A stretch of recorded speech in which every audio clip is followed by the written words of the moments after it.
Artificial intelligence versus artists, the current hot topic.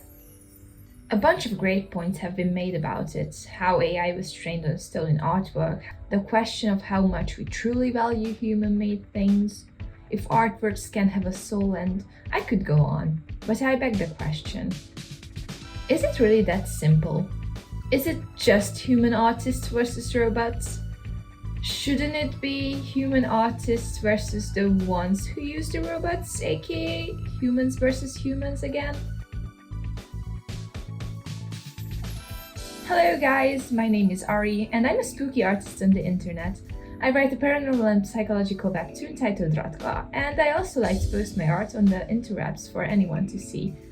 As a person who enjoys doing that, my art has become potential AI food in the current landscape, which isn't something I am happy about, but what can I do? Today I have brought you a video essay on why AI isn't necessarily the biggest problem in the art world right now, but rather the big corporations waiting to use it to make even more money, whilst completely exploiting artists. But is this even new? Are we surprised? This whole train of thought in my head was caused by a simple incident, or dare I say, a Reddit post.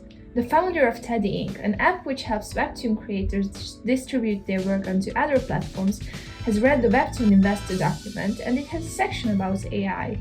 The whole post is very interesting, and a fellow creator, Pantheon Talks, made a commentary of it. You can check him out, I'll link him in the description. I'll also link the original Reddit post in the description if you want to read it. Anyways, how does Webtoon use AI? But first of all, what even is Webtoon? Webtoon is a type of digital comic that originated in South Korea and is read vertically by scrolling down on a computer or smartphone. But Webtoon is also a company. It is the company which popularized this form of comics and now also owns Wattpad.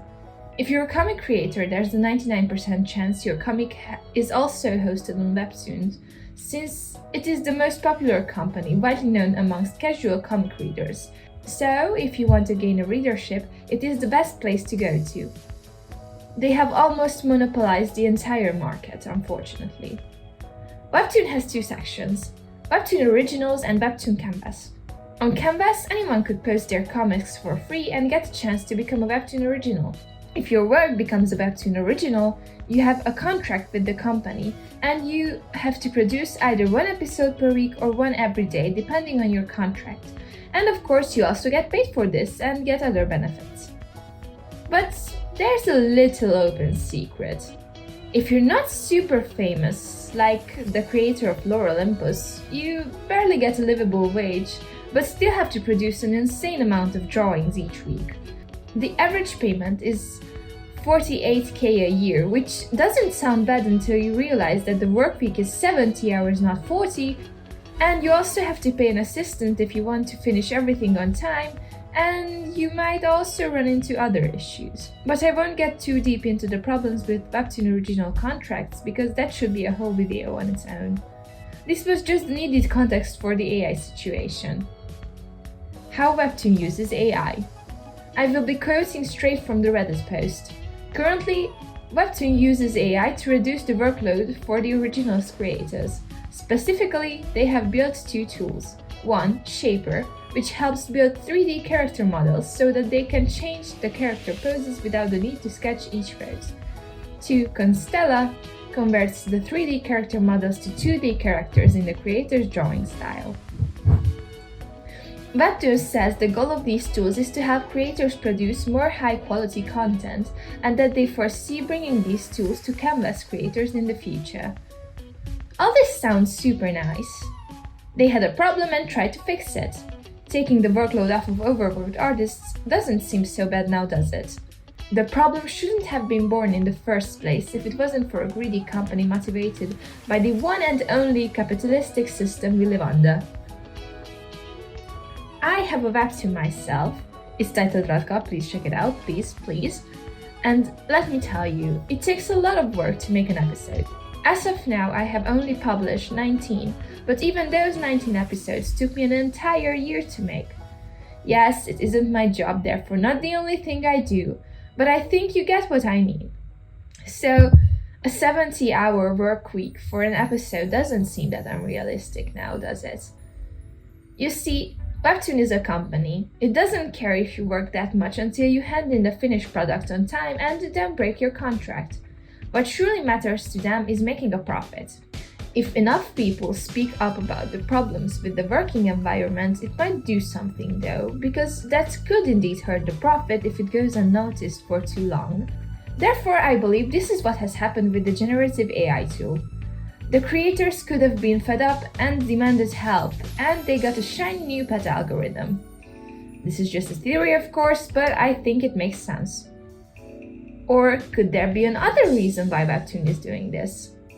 You see what Constella does? It converts the 3D model into a creator's style and gives a full-on illustration in that set style.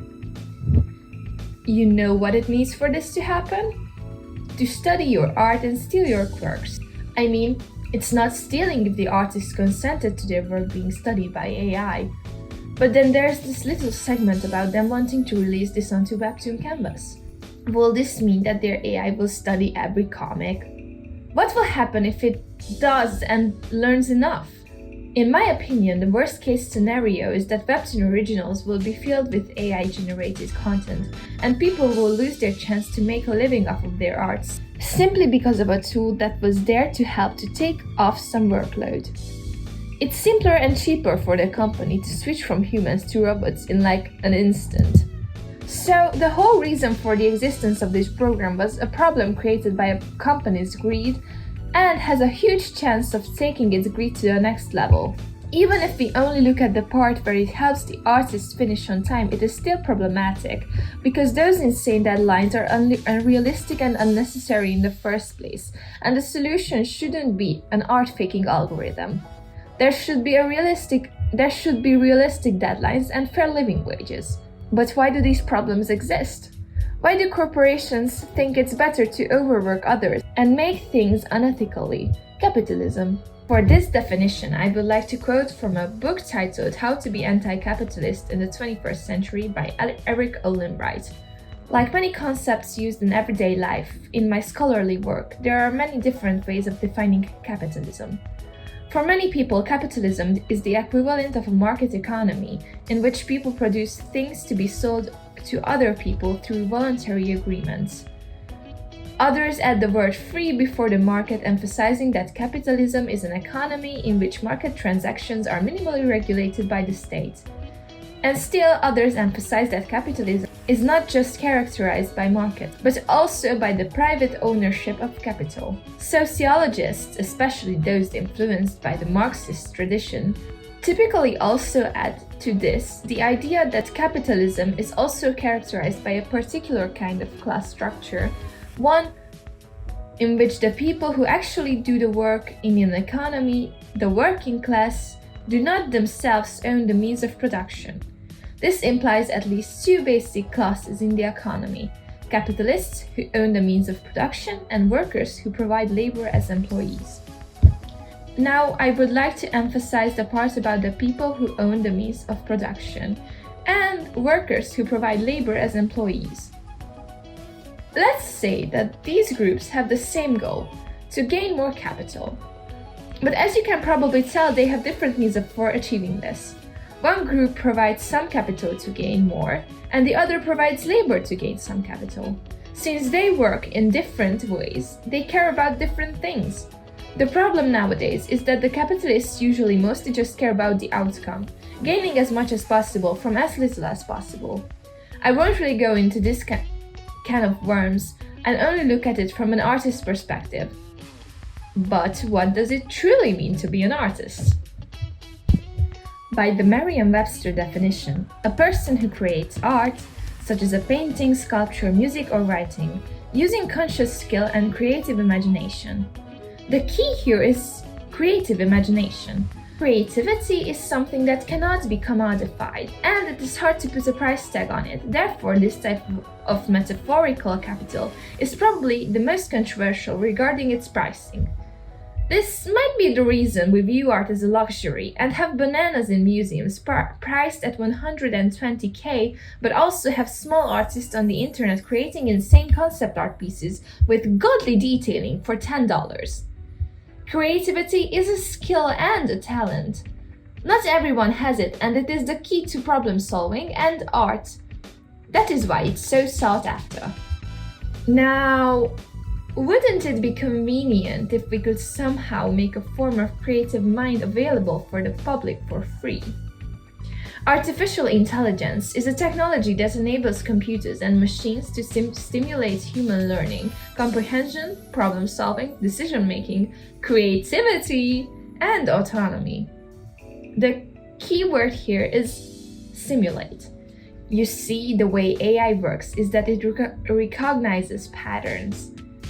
If we, for example, show it 10 different images of green apples, then show it a different apple, it will recognize what it is based on the similarities between the previous ones it just learned.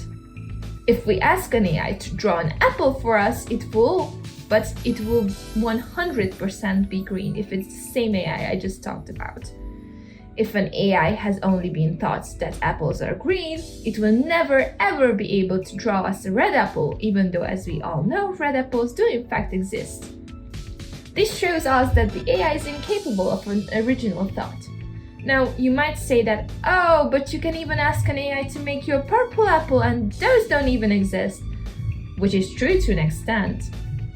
Yes, the AI did generate it for you, and yes, the apple is indeed purple, but it knows how to create it because it knows the concept of purple and apples. If it didn't know, it couldn't have made anything. Something funny people seem to forget when arguing about AI is that we're also heavily influenced by what we do and do not know of, even the most creative artists. If we look at great minds like Michelangelo and his painting The Creation of Adam, you can tell that he's been heavily influenced by the Bible. Heck, it is literally Bible fan art, like what do you expect? But you can also tell that he has put a lot of thought into its composition, lighting and everything. One argument made convincingly by MD Frank Lynn Meshberger is that the shape of the drapery and angels surrounding God resembles that of a human brain. And yes, you could associate brain with intellect, but if he weren't truly creative, which he was, especially considering the era he has lived in, would you draw angels and God in the shape of a brain? I don't think so. I mean, now AI could if Michelangelo's work was used in its training, but you get the gist. Oh, and let's not forget, the AIs available for popular use were thought on stolen artwork. How fun! Now, I'm not saying that this is also the fault of capitalism. You can steal under any system, and it's a lot easier than paying for said thing. This is rather the fault of programmers and corporations who have trained these AIs. The corporations again, those corporations who seem to eliminate artists with their product. They also eliminated the payment part without their product. The same corporations which care about gaining as much as possible from as little as possible. You see where I'm trying to go with this? Now, let's get back to the whole Webtoon situation. We have a big greedy company that has just made its own creativity eliminating tool that was there under the mask of helping overworked artists. This whole tool should be great. It should make making comics an incredibly time-consuming task faster. Although it kind of defeats the purpose of being something man-made.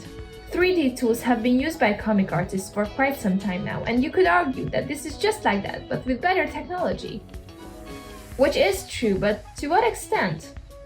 When does it stop being art and become a product? If the story is human-written, it could still classify as art, right? I would like to kindly invite you to discuss these in the comments section, and if you want, I can make a separate video on this topic. What I wanted to highlight today was how it is not only necessary for this to happen, but also its ethics are questionable because this whole thing is motivated by corporate greed. If you think about it, this AI tool wasn't made to help creators, but to help the company in the long run. I'm not saying that they're going to 100% eliminate creators because I don't think that would happen. At least I hope not. Definitely could try having less contracts and less human-made Webtoon originals. Although this is purely speculative, of course, so please Webtoon, don't come for me. Well guys, thank you so much for watching. I was Ari. I'm a spooky artist on the internet and I myself also have a Webtoon which is titled Radka. You can read it on Webtoon, of course, and NAMICOMI and a bunch of other sites, and these will all be linked in the description. Thank you for sticking around for so long. If you have any opinion about anything I've said in the video, please feel free to comment it down below. Also, don't forget to like and subscribe, and please let me know if you enjoyed this video format, because this was the first one I have made, I believe. I feel like a real video essayist, and it's kinda cool. Anyways, I hope you guys have a wonderful day. Goodbye!